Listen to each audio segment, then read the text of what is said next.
कुछ साल पहले तक लड़कियों के लिए डॉक्टर या इंजीनियर या चंद पेशे ही अहम माने जाते थे, लेकिन बदलते दौर ने ये सोच भी बदल दी है। आज लड़कियां हर मैदान में अपना परचम लहरा रही हैं। ऐसी ही 10 साल की एक बच्ची है ज़ैनब, जिन्होंने इतनी छोटी सी उम्र में दर्जन भर से ज्यादा गोल्ड मेडल हासिल कर लिए हैं। तो आइए मुलाकात कीजिए mixed martial arts champion Zainab से।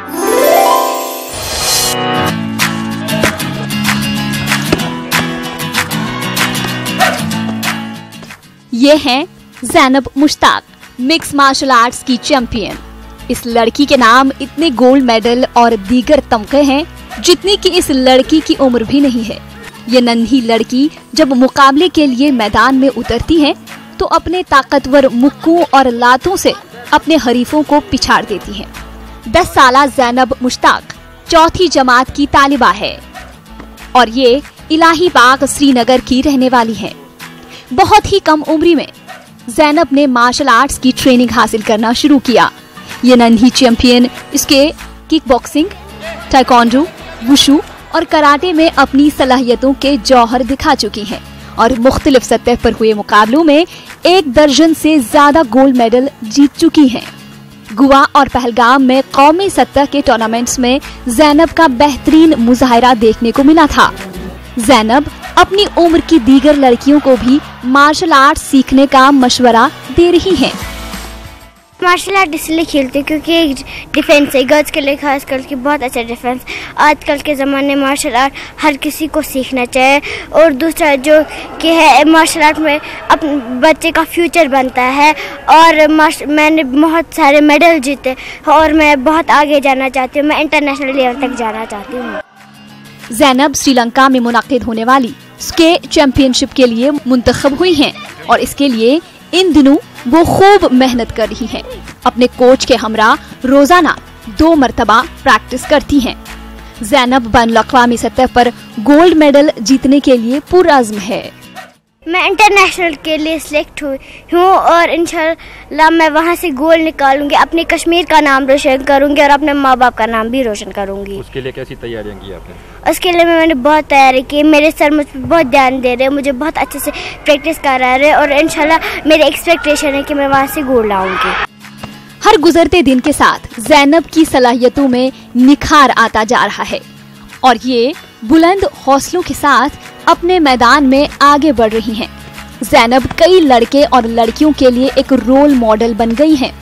ज़ैनब के कोच रमीज अहमद डार को यकीन है कि ये नन्ही चैंपियन तारीख रकम करेंगी और रियासत व मुल्क का नाम रोशन करेंगी। लास्ट इवेंट में और आज के इवेंट में जैसे मैंने देखा इसका टैलेंट बहुत अच्छा है। कल भी इसने 2-3 फाइट्स खेली। एक प्लेयर को इसने नॉकआउट किया, 2 पॉइंट से जीता। अगर इसी हिसाब से जैसे इसने डिस्ट्रिक्ट में खेला ऐसे ही खेलेगी तो इंशाल्लाह उसमें मेडल 100% चांसेस है।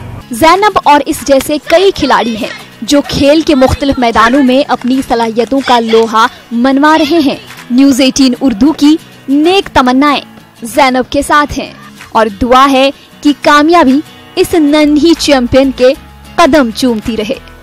मुझे बता कि मेरा हौसला कहाँ कम है, मेरी उड़ान के आगे तो आसमां कम है। स्वच्छ भारत मिशन के तहत साफ सफाई को यकीनी बनाने का काम तेजी से जारी है।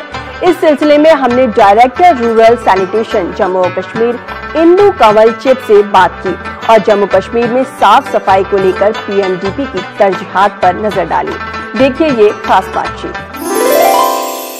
आज की डेट में स्वच्छ भारत मिशन जो हम ग्रामीण देख रहे हैं, इसमें हमारे पास सबसे पहले हाउस होल्ड टॉयलेट्स आते हैं। हाउस होल्ड टॉयलेट्स 12,000 की बनती है और इस हाउस होल्ड टॉयलेट में हमने जो टारगेट है हमारा वो अचीव किया है। जो बेसलाइन सर्वे 2012 था उस हिसाब से कोई करीबन 11 लाख टॉयलेट्स हमारे थे बनने, वो हमने बनाए और जिसमें कि हमारे स्वच्छ भारत मिशन के तहत हमारे पास करीबन 6.5 लाख टॉयलेट बना। और इसके बाद जो दूसरा कंपोनेंट इसका आता है वो हमारा कम्युनिटी सैनिटरी कॉम्प्लेक्सेस है। स्वच्छ भारत मिशन में ही अकेला ये सैनिटरी कॉम्प्लेक्सेस हमने बनाना शुरू किए। ये 2 लाख का कॉम्प्लेक्स होता है जिसमें 1,80,000 हमारी हम लोग देते हैं, सरकार देती है और दूसरा 20,000 बेनिफिशरी देता है। तीसरा जो हमारा कंपोनेंट इसमें आता है, उसमें हमने पिछले साल करीबन 1150 कम्युनिटी सैनिटरी कॉम्प्लेक्सेस बनाए और इस बारी 250 के करीबन हमारा टारगेट जो है वो ख़त्म हो गया। 253 बेसिकली टॉयलेट्स बन गए, फिर भी आपके गांव साफ नहीं दिखते, आज भी गांव गंदे दिखते हैं। तो क्या मतलब हुआ कि लोगों ने बाहर जाके शौच करना तो बंद कर दिया, मगर फिर भी गंदगी सामने है। तो उस गंदगी को निपटाने के लिए हमारे पास ये 2 ODF प्लस एक्टिविटीज़ हैं, जिसमें हम सॉलिड और लिक्विड के वेस्ट को मैनेज करते हैं और हम गोबर गैस प्लांट्स का इंस्टॉलेशन करते हैं।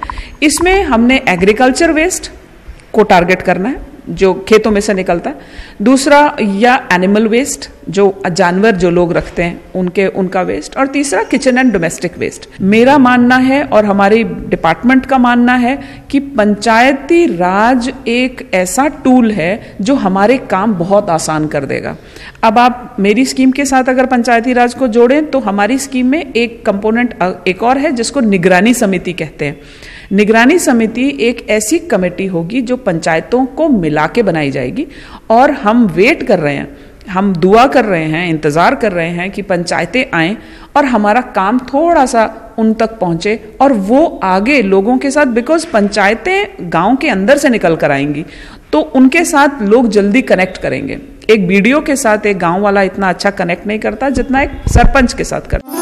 और आखिर में आप लुत्फानंदोज होइए असद अंजुम की आवाज में खूबसूरत कश्मीरी नगमे से और मुझे दीजिए इजाजत। आदाब।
जिगर को रख के लिए